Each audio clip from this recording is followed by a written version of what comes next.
Monsieur Wave. Yo, apply. Yo, luta do de. Luta mënuloo jël moto nga andil ma xaalis. Hello? Bësal mu fay. What? Bësal mu fine. Oh, yes! Wave acts in Gambia. Deposit and withdraw money, pay bills, and buy mobile credit without fees. Transfer money wherever in the country for only 1% fee. At Wave, Bësal mu fine. Wave, your money is yours. Jar Oil. The company have filling stations across the country, and our rates are relatively cheaper than anyone else across the country. Jar Oil is the biggest producer and distributor of cement in the country with the most competitive prices in the market. It's Tuesday, the 29th of April 2025, and live on West Coast Radio. It's coffee time with Peter Gomez and Alhaji Mustapha Njie, a.k.a. Tough. We're also on YouTube. Tough, welcome back to, well, you know this place very well. Very well. But just for a start, Alhaji Peter, as I always call you, thanks for hosting me again. Pleasure. And also for giving me 2 hours of airtime. I mean, that's quite a lot. Not often do you give it out. So, but let me first start, Alhaji Peter, by thanking you and my Christian families and friends for the Nanburu. Thank you. Nanburu, for those of you who are non-Gambian, it's a porridge that is prepared by the Christian community for Easter. And most of the time, it's not shared amongst themselves. It's shared with Muslims. Yes. And Peter, with Nanburu, quickly before we go, I don't eat Nanburu. I don't like it. One way or the other, I don't know why. I mean, all my siblings, we don't like it. But on the contrary, my kids love it to death. So they book it. They fight for it. But anyway, thanks so much. And I extend this to all my Christian family and friends who sent it. Thank you very much. Yeah. I'm just looking at, everything we plan to talk about. Yeah. RISE, the education curriculum, the development, priorities of the president. And I'm saying 2 hours may pass like, 20 minutes. But let's start with a SWOT analysis of, the Gambia today. Yeah. Well, thank you very much. You see, Peter, for me, anything that you do, be it corporate or public or governance. Alhaji Imam Baba. SWOT analysis. Okay. Yeah, but let's start with SWOT analysis. Yes. SWOT analysis mean more. That's the strength, weakness, opportunities, and the threats. So if you said business, if it's in business, you first need to, if you look at these things and you analyze them very well, you will know the direction to go. For a country also, it's good to look at a SWOT analysis of a country. Ne dëkk bi so bëggee mu dem, with loolu moo ñu war, da nga war a nga jéem nga def a SWOT analysis of it. And if I quickly just look at a SWOT analysis, and I had to just pencil it down. Yeah, sure. Just to be able to, spot on. Because again, remember, Njie déglu nga xaar pour seet ne waa kii li mu wax am naam amul. Waaye si man li ma gën a gis te ñu ko wax lu bari. We say it quite a lot. It's about our geographical location. Loolu kenn mënu koo bañal Gambia. Because Gambia today is positioned, if it is well managed, it's 6 hours, pivot, to 3 continents. Or even you could add 4, some parts of the Gulf, which is in Asia. The Gulf or further down to Asia. So Europe, North America, South America. Actually, South America is so close. If you had a direct flight to Brazil, it will take you less than 4 hours. Oh, really? Yes, it's very close. Brazil, if the world was level, so you heard but that is it. But anyway, so Portugal no, Brazil is almost like a hub. No, Brazil is very close. Brazil is about 4 hours. If you had a direct flight about Lula. So anyway, that's where we're coming from. One is, our geographical location. So that's a strength for us. That's a strength. And then agriculture. This country, so sunny, so like a seed melon, a melon seed, and then you throw it there. It germinates. That's how fertile this country is. We must face it. Yeah. if you are in some countries in the Gulf or so, if you go to Dubai, they struggle to make the place green, and it's becoming green. So that's a very good strength. Tourism that we are known for. You know, people just love this country. Our beach, our length of the beach is not the coastline. It's not very long, but it's very strategic, and also the people. Because of Njie and everything, you know, I mean, that's a strength to us. People say that's the biggest draw. Honestly, that is. The Gambian smile, we don't know what is about us. You know, people will tell you, I don't know about you Gambians. I mean, you come in here and everybody just welcomes you in. So that's a good strength. And the other one is also our population, which later maybe it can be a threat. But our population is very young. The population based on GBOS is the population, the statistics. Gambia Bureau of Statistics. Yes. I think today the population stands at about 2.8 million.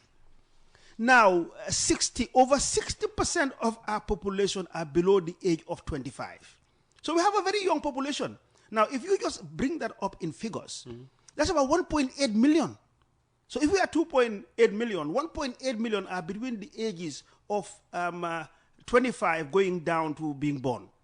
So that's a big strength. So you imagine this, if you utilize them very well, train them and, you know, utilize them, that's a strength. That's a strength for you.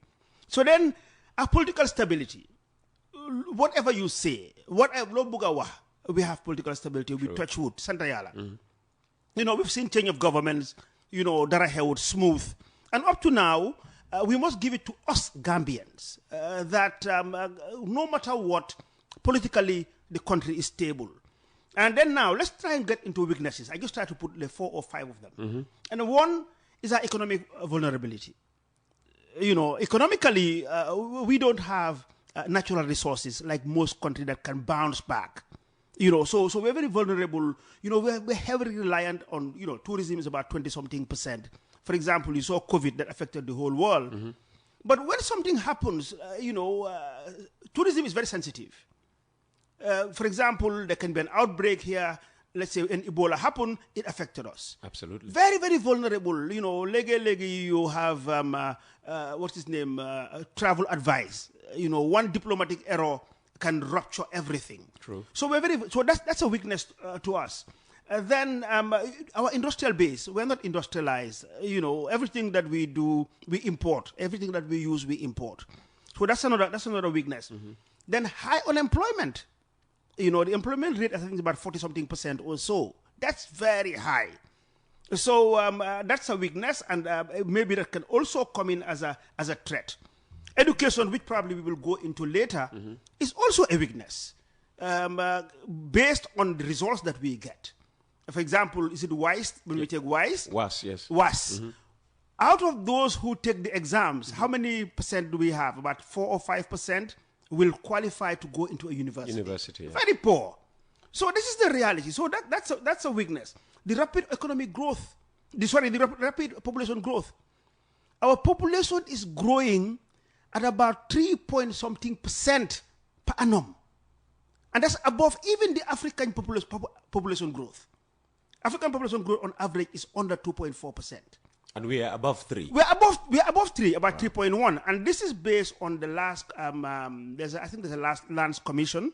It has been revealed. So that's also a weakness. And then let's go on to the opportunities. What are the things that we can use, you know, that will benefit this country?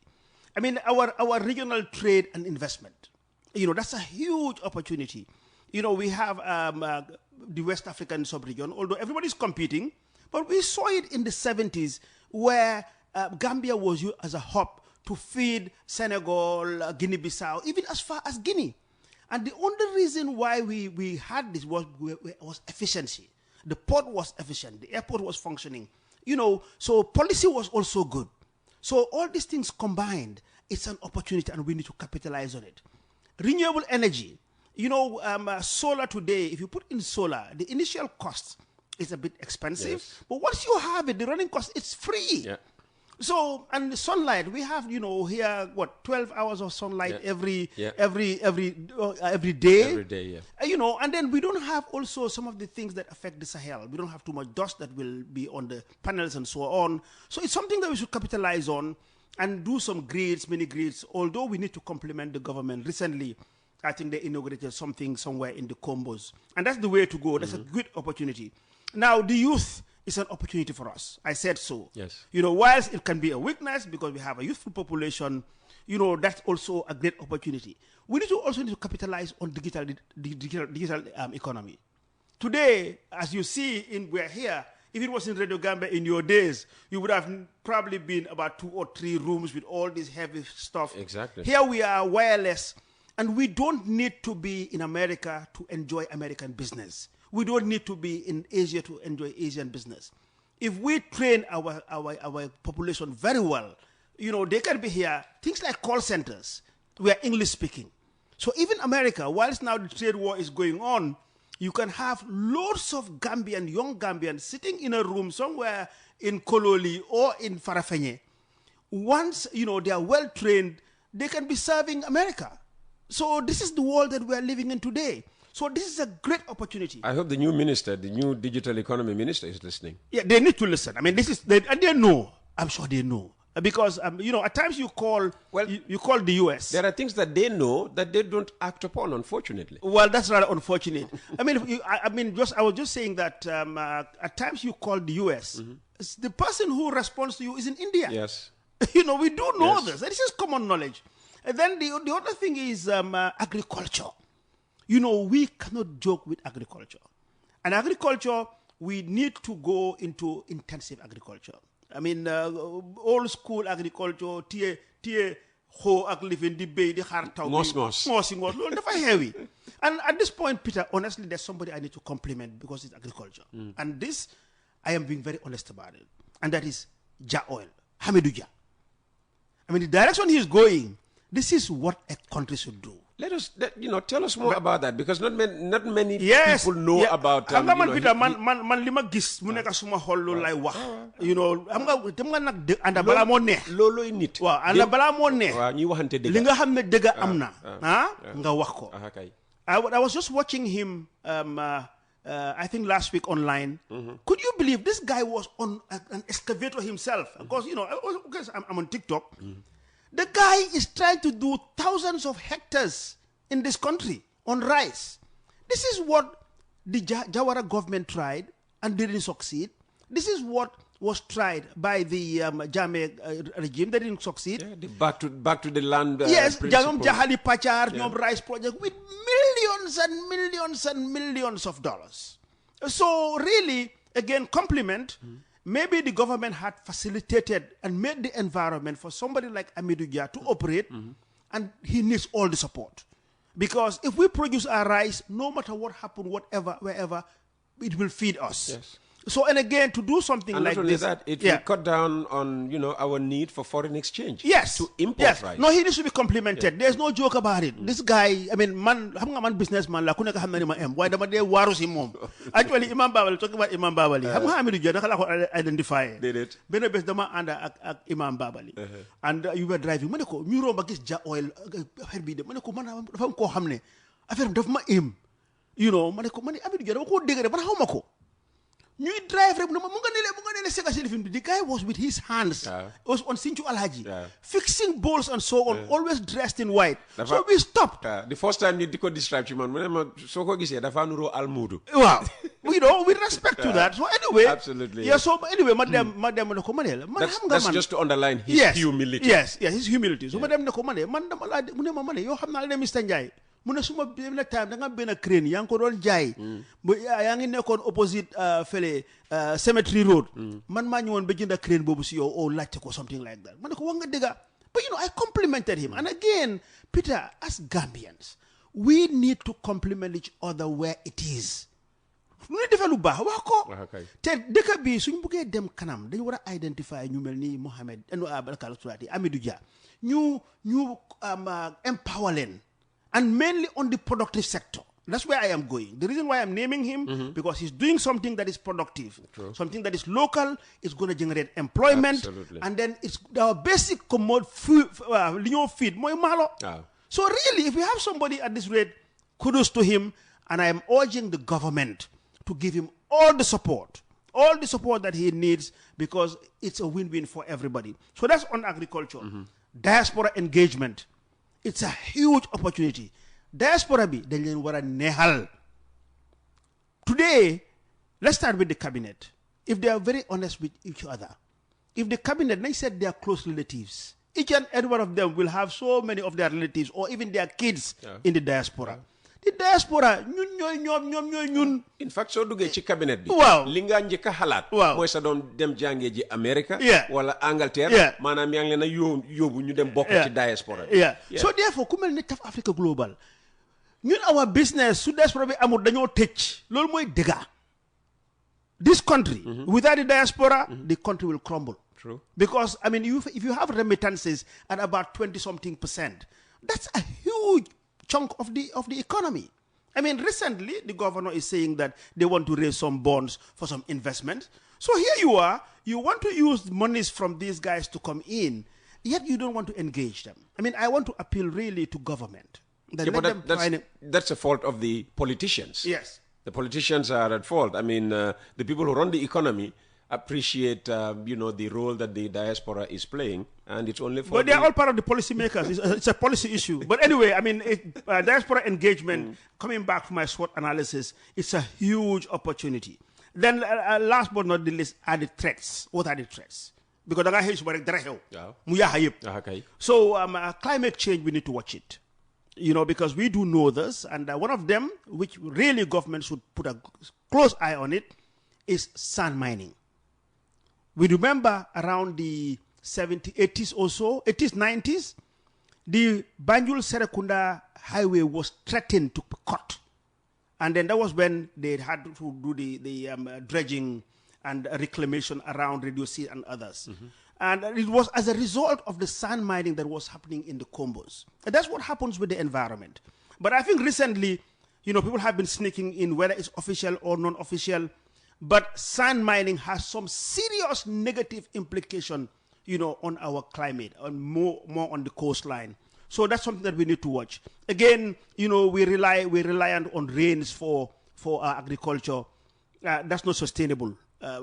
We can have droughts and so on, and then we do see it from time to time. So that's also, again, that's a threat. The climate is a threat. Regional instability. And we know that the Sahel is very unstable, and there's threat of it coming down to people like us who are in the coast. If anything really seriously happens around the sub-region, it affects us. Not even directly. You can imagine some countries like what we saw when Liberia and Sierra Leone went to war. What happened? The refugees had to come into a place like the Gambia. So countries that are very close to us, if they are in trouble, automatically we will suffer. So that is a threat for a small country like the Gambia. Debt sustainability. We are indebted. We all know that. Heavily indebted. So therefore, that's also a threat. Because we don't want to see a country that went through what places like Ghana went through. What places like Sierra Leone went through. Well, they had to start removing some zeros. That's what both Ghana and Sierra Leone did. From their currency. Yes. So again, I think the debt... You talk about Zimbabwe. Yes, Zimbabwe. So really, bor neexna ken bañu ko waaye nag bor da nga xelaat pour fayaat ko because soo ko fayu there are implications. If you borrow, let's bring it down to the layman's level. If I go to the bank today and you pledge something, so I pledge my house and then take money from the bank. If I don't pay, they take my house. That's the reality. And I mean, it may not be you feeling the consequences. Yeah. It's like nga jël bor boo xam ne yaa ngi door di ko fay ñetta fukki at. Sa doom yi ak sa sët yi ak sa sëtaat yi. So loolu it's a threat.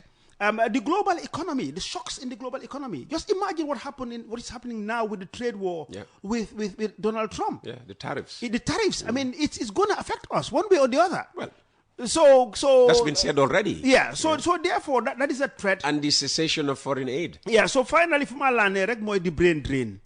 When we train, even at the level of young doctors that are being trained, everybody's trying to look for an opportunity to go outside. So that is a big threat to this country. Ñi bu baaxa baaxa. That's a mu neex mu nax dang ko wax. Loolu moo am. So aya torop rek ñu xëcc la ci biti. And they want greener pastures. So these are issues. And for many reasons, because xam nga tam réew mi dafa am lu fi ne. Jar Oil, the company, have filling stations across the country, and our rates are relatively cheaper than anyone else across the country.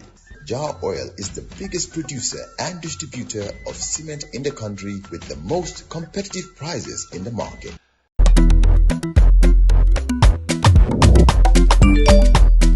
Excellent jam, Wave. Yow Ablaye, yow lu tax doo dee dégg lu tax mënuloo jël moto nga andil ma xaalis. Hello? Ana lay waxal. Bisul mu fine. What? Bisul mu fine. Oh, yes! Wave Accina Gambia. Deposit and withdraw money, pay bills and buy mobile credit without fees. Transfer money wherever in the country for only 1% fee. At Wave, Bisul mu fine. Wave, your money is yours. duñu jiite ñëpp ñoo mun. soo amee ko xam ne mu ngi sa gannaaw daxala liggéey bi xam nga siis dafa am. soo nekkee di def nit ki yenn yi foog rek moom it mu ut yoon. No, that's very true. Gis nga Peter, àddina si dafa am lu ko amee ñaari yëf daf ko amee benn bi mooy knowledge xam-xam. léegi-léegi ma wax ko ne ñun si l'islam yonente bi sallallahu alayhi wa sallam mi nga xam ne moo isi diine l'islam liñ ko njëkk a wax mooy jàngal iqra bismi rabbika loolu lañ njëkk a wàccee mooy saar bi ñu njëkk a wàccee si moom mooy na nga jànga soo seek knowledge soo dëkk bu nekk su buggee dem kanam li moo def mooy na fonk xam-xam ñu bàyyi affaire yi xam nga rek wax loo xam ne bokkut xam-xam because li nga mun ki Peter Gomez doon daf ko doon parce que daf ko jànga daf si yàgga daf ko mun Mustapha Njie li moo def ba war a mun a jógee fu mel ni Gambia di dem bi dëkk bu am ni Nigeria 200 million nit there's a reason du saa gën ne dañ ma bugg a rek ne ma kii lañ bugg a kaay def ko déedéet dama ñëw ak xam-xam boo xam ne xëy na dafa tumaranke so loolu nañ ko bàyyi xel ne suñ nekkee si dëkk bu ndaw bu mel ni Gambia knowledge is key we should invest in it. bokk na ci sa joytu ne Gambia bariwuñ xale yu mun liggéey loxo métier in other words and there is a strong emphasis currently on TVET. In fact millions not of dollars but dollars are being poured into TVET. How do you see the focus on TVET and the direction it's going? Okay, let me first start to tell you who I am as far as TVET is concerned. I am a young man who graduated from high school, and my first job, 3 months after graduation, I started teaching carpentry at Gambia High School. It's 50 years ago. Again, the wrong school. Yeah, well, by lulu white tamit by la fari Gambia High School ak Sodo Style ci la yeen ñoo leen mun. Anyway, so just pour one la rek fan lay joggé suma waxé lutax mu wara wax. So ma teach Gambia High School dem Lamin si mission beeg yoyu liggéey alphabet. Peter, I've worked for 50 years. Okay, put that aside. Done everything as far as construction is concerned, which is technical. Then, fast forward, the National Training Authority, which focuses more on TVET, I was the first chair. So on policy, I know about it. And again, I am very committed to youth and youth development. So, reality, and ñu wax ko mooy ne tey come for example construction site Boduga, the majority of those who are working there are non-Gambians. So we need to address TVET education, but my concern more the curriculum and how do we teach these young ones the technical skills.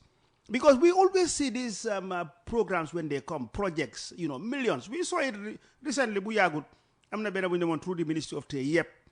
If you go back and assess youth empowerment project, what is the impact on the kids and our economy? We need to look at it. In fact, dégg naa story sax ne ba ñoo njëkk a ñëw pour dugg si ci réew mi kii Abdou Diop moo nekkoon minister at the time. bi mu demee through the documents. daf ci tegoon tànkaam ne non lii du njëriñ Gambia. ña ko indi ñoo ci gën a njëriñu. ñun ñi nga xam ne ñun la ñoo indil ndimbal. waaw loolu dëgg la recently maa ngi dégg affaire yi rice project bi la foog na. I mean wax nañ ko about $90-something million coming in.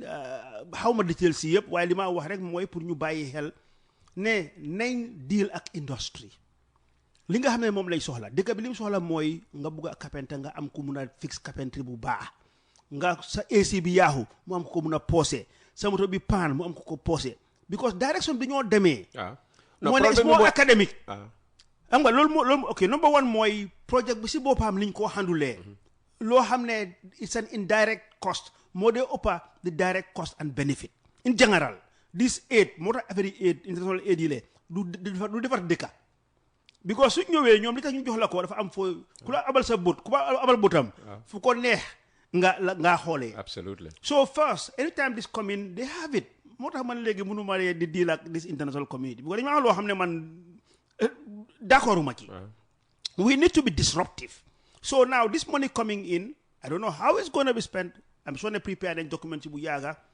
waaye nañ moytu ne mu dem ba jeex te du benefit dëkk bi ni mu ko war a bénéfité li dëkk bi soxla fi mu nekk nii mooy ñu jàngal xale yi because the masses of these kids and we'll come later probably to the education system sure absolutely if you look at the kids that are dropping out of school after having gone all the way to secondary high school it's a lot we need to capture these kids and make sure that one way or the other they have hard skills we shouldn't go through the route of giving them certificates and that again I will just go back if you remember VTC vocational training those days they used to sit to a curriculum called City and Guilds City and Guilds it's a skills test you do a lot of practice and then you are tested most of the time when you finish your City and Guilds you have the certificates then you go straight into employment but then came GTTI they started changing the curriculum and it went more into academics than giving these young kids. The moment you do go for GTTI, after a while, they want to go to the university, they want to have a degree, so we're defeating the purpose of it. So my worry, and really, is that this huge project, it's a lot. I mean, over 90-something million is a lot of money. Wow. So loolu daal nañ soo seet daal ba nga xam ne nañu jëriñ na jëriñ xale yi parce que fi mu nekk we are at an SOS xam nga SOS save our souls on youth unemployment there's quite a lot of xale yoo xam ne ñu ngi si biti jànguñ amuñ métier te li gën a gaaw mooy ñu jàngal lañ métier so that's a caution daal about this project that we should really look into make it more impactful. Which brings us to the question, how do we adapt our curriculum to address, the worries that you just highlighted? Yeah, Alaji Peter, listen, my way, man, I'm a disruptor. Maybe that's what the Gambia needs. The Gambia, they need it. Yeah. I mean, let's talking about disruption just quickly. Now, all of us are hearing this about Ibrahim Traore in Burkina. Yeah. Whether some of them are true or not, social media, you have to take some. Yeah. But recently, Wodemaya just went there and he saw it. You know what he told me? No. He said, from independence to date, Burkina Faso had only 3,500 paved roads. These guys, they have a program to build 5,000 kilometers of roads every year.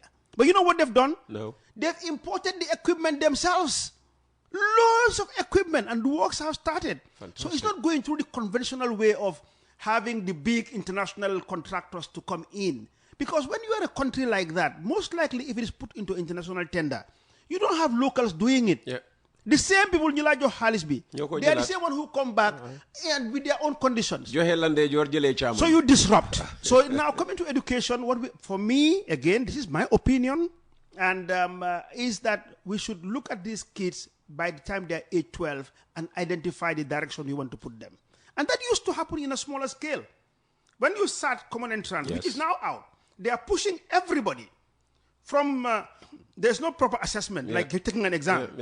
From, what's his name? Grade 1 to 6, then 6 to 9, then 10 to 12, yes, exactly. So in our old days, what used to happen was you sit an exam, and once they sit that exam, they will identify whether this person is going through academics or he's going to, sciences or technical.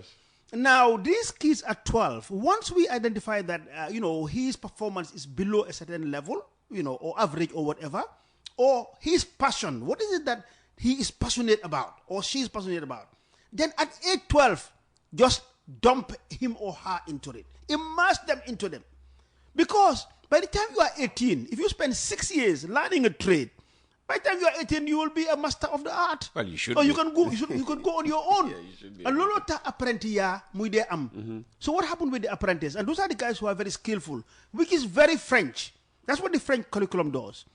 Danga am sa halel mo am the age of 7, 8, 9, or 10. Nga yobu ko mu jangi métier. By the time he's 18, he can work on his own. So really, some disruption needs to be done in the curriculum system. It's not only in the Gambia. It's a colonial thing, and it's affecting countries like Nigeria. They're picking it up though. Now, both in Nigeria and Ghana, if you are there, I think you have to pick up one hard skill at the elementary level. Very good. But we all cannot be looking up to, having 1 million plus kids in the school and then thinking they could all be doctors. That's not possible. It's coffee time on West Coast Radio on Tuesday, the 29th of April, 2025. The guest is Alhaji Mustapha Njie, a.k.a. TAF.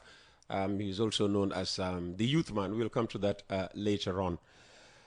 President Barrow has made infrastructure the center, the plank of his development agenda. That's your area. What do you think about his focus on infrastructure? Again, Peter, you need to always, when you assess things, be very balanced. Infrastructure, every country needs infrastructure. Without infrastructure, you're going to move around. And it has been proven. And I am a strong advocate. And I support the Battling Harding Highway, the way it was done. One, it was absolutely needed. By the way, it's been renamed. What's the name now? OIC Road. This name change. We are not in this third age now. So anyway. Charles Street. Wow. So OIC politicians anyway, Bobo is relevant to me. So okay, yes, let's call it the OIC Road. The OIC Road, I think, is a very positive move. We all suffered moving from one point to the other within the peri-urban area. And I think it was due for expansion, and the way it was done, I think he needs to be complimented. Fantastic. I mean, every time I drive on it, I came last night. I came with A Sky.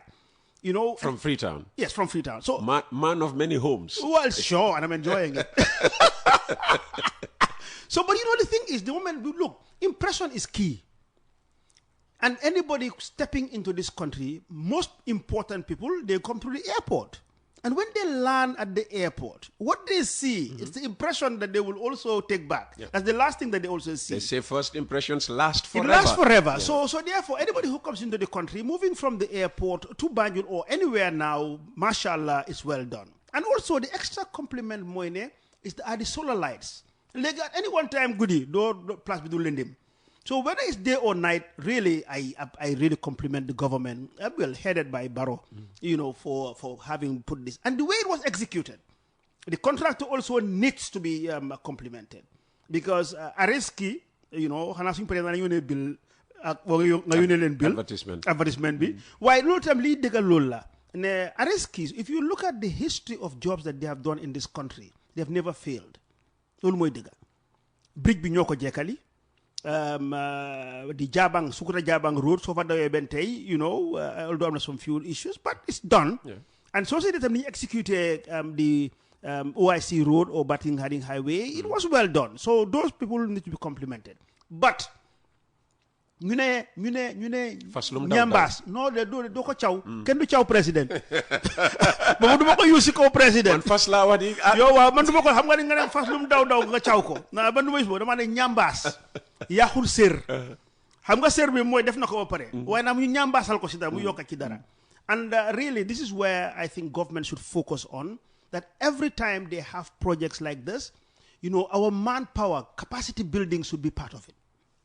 Parce que dëgg la ok jox nañ ko Areski def na ko because Gambia ñi fi am doole pour liggéey yoon bu mel nii amu fi but da ngaa use lu mel nii pour help nga develop capacity. So our manpower. Well, let's hope that there was transfer of knowledge. Yes, so loolu yëpp si build sa capacity bi la. So daal loolu lañ leen koo yokkal rek ne infrastructure, yes, it should be done. Man I'm not an economist. Xam naa ne economist dañ toog fële wax ne waaw xaalis fii lañ ko jëlee fële lañ ko jëlee man suma bët fu maa xoolee mooy what is the economic benefit, the long-term economic benefit, and roads are necessary. Now, li si important rek mooy man li ma say yokka mooy ne niñ ko defee. Let them try and build capacity within, so that Gambians will benefit most. So in the end, in the long run, when these guys are no more, or at least we can take over now and have, you know, an arrest keyboard which is Gambian, you know, a CSC which is Gambian. We have seen some few of them who started, and you have to give it to them. Kumelni Hadim Gai. I mean, 15, 20 years ago, he wasn't here. Dema mang don watana ni ma wabene afdai poto poto. Munema afdai poto poto amatut. Yeah. Maneko luta munema banjule concrete la. Wow. You know, again, I always I compliment Marimbai, Suma Jabarla, Suma Harila, but Bajam, Jigenla, you know, she's in road construction. So these are the things that we need to encourage. We need to look at every sector. Whilst we are pumping these amounts of money, how do we develop our capacity? Human resources based, because no more sustainable. We always say, you know, if you look at development finance now, or development, whatever they call it, you know, capacity building is important. Loy def rek dal na sustainable na fi yaga pour generations. Parce que nguur pita du pour nguur gi baax comme li ñu wax rek ak njit gi baax mooy njit bi nga xam ne dafa bàyyi xel démba seet la na xewoon démba tey moom moo toog lan lay def ba pare wala li moo def dafa war a njëriñ ñi nga xam ne ñëwaguñ ñooñu mooy sa njaboot gi ñëwagut, and some of them they are even unborn, because the Gambia as a country will always remain. People will come and go, and that we must accept. Why hey suba rek tok ku nekk di la baka naan yaa fi génn yaa fi def léegi dafa nekk ne yaa fi teew rek léegi soo fee jógee du am sax benn fan sax ñu sotti la lu mel ni xeme. So leadership da nga war a bàyyi xel loolu ne liñ laa wax yëpp da nga teew rek soo fee jógee rek ñi laa wax loolu sax da ngaa ne xay du kii ma waxoon lii xam nga maa laa tooñ léegi nii rek mooy li si neex léegi rek mooy ne VAR dafa am. lu fi nit waxoon démb rek soo waxee rek ñu play la yaa fi wax lii de waaye nag àddina daal moo mel noonu. am na loo fi wax sànq nii xaw ma ñaata xale xam luy xeme. xeme waaw. xaw ma ñaata xale xam. bariwul. soo encouragé area bi dina am foo discouragé. waaw ba nga njëkk a wax ci traite si néem nga sand mining. dama bëgg nga xuus ci loolu. waaw sand mining li si gis mooy foog naa dama again xam nga social media and what you see. I saw that there were some truckloads of sand that were being used for some of the construction projects. And I think probably most likely it's because of the quality of the sand. You see, where they are now excavating sand, Peter, so tourism, as we know, if we don't build hotels, then we're not competitive. We cannot be in tourism. So, if you get sand bobulen, sand dunes you. Let's forget about the environmental side. Like the more def yëpp foofu laa njëkkoon a wax. But fii lañ war a build ay hôtel yu ees yi war a ñëw yëpp. Léegi soo demee boori Sanyang ba gis li fa nekka da nga waaru dafa daw yaram loolu dëgg la. Xam nga dunes yi génne nañ ko dunes yooyu could have been some future golf courses. Natural dunes yooyu leen. That's what you require for international golf courses. Nga xam ne nit ñi dinañ fi ñëw xaalis dina fi dugga si hôtel yi nga bëgg a sampa foofu la. Ba pare man xam naa ne one time the ADB, they financed the second tourism development study. And they had identified all these sites here, what should go there. I am perfectly sure it's there because one of them, during the Jamel days, we applied for it. We did a study and everything. But unfortunately, most of those areas now is being mined. Some, I think, it's sand that we export. I don't know the details. But black sand. I see it online, but man xam nga lu ma xamul bu baax details si du ma si wax lu ma xam nag moom dama ko wax waaye xaw ma details si lan la waaye all we know na yes there is sand that is mined and being exported. One, let's look at the environmental impact in the country. That's number one. Na lan la def environmentally la negative. Ñaareel bi mooy ne fi ñoo gas nii jeex na soo ko xasee gas ba mel ni mënuloo fa def dara te ñun suñ suuf si bariwul. Gambia actually again mun naa ko yokk threats si rek one of our biggest threats mooy the size of our land. We have only 11,300 square kilometers and a population of 2.8. You know what that has done? We are now number 4. Man, the last time I checked some few years back, we were about number 7, number 8. Today, Gambia is the 4th most dense country in Africa. Number 4. That's alarming. And loolu dafa am some social impact. Dafa am security impacts. So gisee nit ñi li ñoo coow fi mu nekk nii yëpp all these things about people fighting for land, the demolition, encroachment. If you go to the law courts, there are so many cases there on land dispute. It is because there's a demand. This is scientific. Because you have the demand is much higher than the supply. The area being occupied, the population is much bigger. You need more people be occupying a certain area. So therefore, that is a big threat, and we need to watch this sand mining. It is not right. There are alternatives to it. A good question probably will come from somebody. Oh, but you are in construction. What are you doing about it? What are you doing about it? Or is that a question you're firing to me now? It's a question I'm firing at you now. No, tell me again. I believe in research and development and moving around. And Tap Africa Global is moving into the manufacturing of houses. We are trying to now, we're on deep research and negotiations on rather than building houses, we'll be manufacturing houses. How do you mean manufacturing houses? Building a factory that we don't use sand and cement, but we are going to use panels with some composite material, some materials that are friendly to the environment. So we'll use very little sand.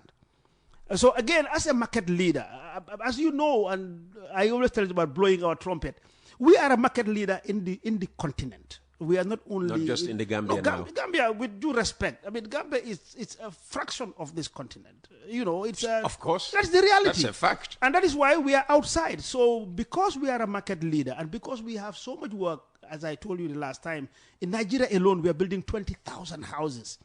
Sierra Leone, we're building 5,000. Here, we're struggling even to build 100 every year. But anyway, so... because of the fact that we have a vision to develop 1 million homes across the continent over the next 20 years. In the next 20 years, it's not today. So the environment is going to be affected. So therefore, we have been in a long-term research on alternative building materials. And we are settling down for getting factories. Now we're going to get a factory that will now manufacture our basic structure of a house. How long do you need to get that factory, up and running? It comes a lot. I don't know. I mean, it can happen like tomorrow or the day after. You see, whilst I'm talking to you, maybe somebody can hear me now internationally say, oh, yeah, well, we can bring some funding for this. We're interested. But I don't think it will happen within the next 3-4 years. Okay. This thing, they take some little of time. And it's also demand driven because we know that we cannot erect a factory here because the demand is not big.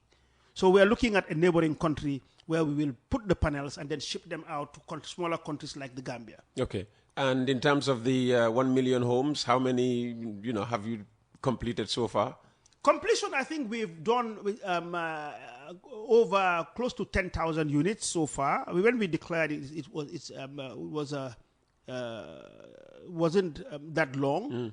But so far we have signed up, we have sealed up, an agreement as a contract to build 20,000 in Nigeria, 5,000 in Sierra Leone, so that's 25,000, and also we have 5,000 to build here. So that's 30,000 sealed that, yes, we are going to build. We are negotiating with other countries, and it's still in the pipeline. These things don't happen overnight, but we're getting there. Fantastic. We're with Alhaji Mustapha Njie, a.k.a. TAF of TAF Africa Global. It's Coffee Time with Peter Gomez on YouTube. We are grateful to Wave and Njie Oil. Njie Oil. The company have filling stations across the country, and our rates are relatively cheaper than anyone else across the country. Njie Oil is the biggest producer and distributor of cement in the country with the most competitive prices in the market.